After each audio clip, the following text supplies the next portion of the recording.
বাংলাদেশের জনগণের স্বার্থবিরোধী চুক্তিগুলোর প্রকাশ ও বাতিলের দাবি উঠেছে শেখ হাসিনার সরকারের শাসনামলে ভারতের সঙ্গে সম্পাদিত বিভিন্ন সামরিক ও বেসামরিক চুক্তি নিয়ে। এই চুক্তিগুলো জনগণের কাছে উন্মুক্ত না করা এবং জনমতের তোয়াক্কা না করে এগুলোর বাস্তবায়নের প্রবণতা নিয়ে ক্ষোভ প্রকাশ করেছেন বিশিষ্টজনেরা। গতকাল শনিবার জাতীয় প্রেসক্লাবের জহুর হোসেন চৌধুরী মিলনায়তনে সর্বজনকথা আয়োজিত বাংলাদেশে ভারত রাষ্ট্রের আধিপত্য স্বরূপ এবং করণীয় শীর্ষক সেমিনারে বক্তারা এসব দাবি তোলেন। বিশিষ্ট অর্থনীতিবিদ অধ্যাপক আনু মোহাম্মদের সভাপতিত্বে সেমিনারে বক্তব্য রাখেন প্রকৌশলী কল্লোল মোস্তফা, ঢাকা বিশ্ববিদ্যালয়ের শিক্ষক মুশাহিদা সুলতানা, আন্তর্জাতিক সম্পর্ক বিভাগের অধ্যাপক তানজিম উদ্দিন খান এবং সঞ্চালনায় ছিলেন গবেষক মাহমির্জা। প্রকৌশলী কল্লোল মোস্তফা বাংলাদেশের উপর ভারতের আধিপত্যের সামগ্রিক চিত্র তুলে ধরে বলেন, ভারত বাংলাদেশের সঙ্গে অসম চুক্তি করার পাশাপাশি চুক্তি ছাড়াও বিভিন্নভাবে আধিপত্য বিস্তার করছে। তিস্তার চুক্তি না হওয়া তার একটি বড় উদাহরণ। ভারতের ৫৪টি আন্তঃসীমান্ত নদীর উপর ৩০টিরও বেশি অবকাঠামো নির্মাণের কারণে বাংলাদেশের পানি প্রবাহে বিঘ্ন ঘটছে। ব্রহ্মপুত্রের উজানে বাঁধ নির্মাণ করে ভারত জলবিদ্যুৎ উৎপাদন করছে এবং সেই বিদ্যুৎ বাংলাদেশের মধ্যে দিয়েই সঞ্চালনের পরিকল্পনা করছে, যা দেশের স্বার্থবিরোধী। মুশাহিদা সুলতানা বলেন, বিদ্যুৎ ও জ্বালানি খাতে ভারত নির্ভরতা বাড়ানো হচ্ছে।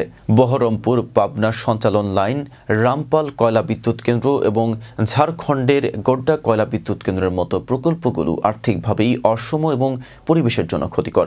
তিনি বলেন, এসব প্রকল্প বাস্তবায়নের ফলে বাংলাদেশের উপর বাড়তি অর্থনৈতিক চাপ সৃষ্টি হচ্ছে, যা ভারতীয় কোম্পানিগুলোর স্বার্থে কাজ করছে।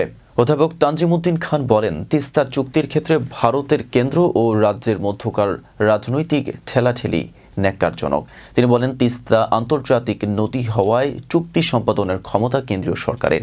দ্রুত এই চুক্তি বাস্তবায়নের দাবি জানিয়ে তিনি বলেন, বাংলাদেশের জনগণের অধিকার নিয়ে ভারত বারবার টালবাহানা করছে। সীমান্তে হত্যা ইস্যুতেও বহুপাক্ষিক ফোরামে আলোচনা ও সমাধানের উদ্যোগ নেওয়ারও প্রস্তাব দেন তিনি। অধ্যাপক আনু মোহাম্মদ সরকারের নতজানু নীতির সমালোচনা করে বলেন, শেখ হাসিনার সরকার ভারতের সঙ্গে শর্তহীন চুক্তি করে দেশের স্বার্থ জলাঞ্জলি দিয়েছে। তিনি বলেন, শেখ হাসিনার লক্ষ্য ছিল নির্বাচন ছাড়াই ক্ষমতা চিরস্থায়ী করা, আর এর জন্য ভারতের সমর্থন প্রয়োজন ছিল। তিনি অভিযোগ করেন, এই চুক্তিগুলো বাস্তবায়নের মাধ্যমে সরকার ভারতের কাছে দেশের সার্বভৌমত্ব সমর্পণ করেছে। ট্রানজিট চুক্তি নিয়ে তিনি বলেন, বাংলাদেশের মধ্যে দিয়ে ভারত ট্রানজিট সুবিধা নিলেও ভারত বাংলাদেশের জন্য কোনো সুযোগ দেয়নি। তিনি বলেন, অসম চুক্তি আমরা মেনে নিতে পারি না। ভারত যদি আমাদের ভৌগোলিক সম্পদ ব্যবহার করে তবে পাল্টা সুবিধা দিতে হবে। আনু মোহাম্মদ বলেন, ভারত রাষ্ট্র তার কৌশলগত কারণে বাংলাদেশের উপর আধিপত্য বিস্তার করে চলেছে। এটি শুধুমাত্র হিন্দু মুসলমান বা সাম্প্রদায়িক কোনো বিষয় নয়, বরং পুরো দক্ষিণ এশিয়ার মানুষের মধ্যে সংহতি গড়ে তুলতেই এই আধিপত্যের মোকাবেলা করতে হবে। তিনি বলেন, আমাদের মুক্তিযুদ্ধের সময় ভারত রাষ্ট্র সহায়তা করেছিল ঠিকই, তবে সেটি ছিল কৌশলগত। এখন তাদের আধিপত্যবাদী নীতির কারণে বাংলাদেশকে চরম মূল্য দিতে হচ্ছে। জনগণের স্বার্থ রক্ষায় অসম চুক্তিগুলোর বাতিল করতে হবে এবং সব চুক্তি জনসম্মুখেই প্রকাশ করতে হবে।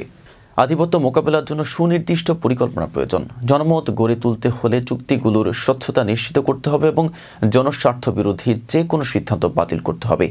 ভারতের সঙ্গে বাংলাদেশের সুসম্পর্ক প্রয়োজন, তবে তা হতে হবে সমতার ভিত্তিতে। বর্তমান অসম চুক্তিগুলো দেশের সার্বভৌমত্ব এবং জনগণের স্বার্থের জন্য হুমকি স্বরূপ। রাকিবুল ইসলাম রুইজের প্রতিবেদনে এতক্ষণ সাথে ছিলাম মেহেদি হাসান।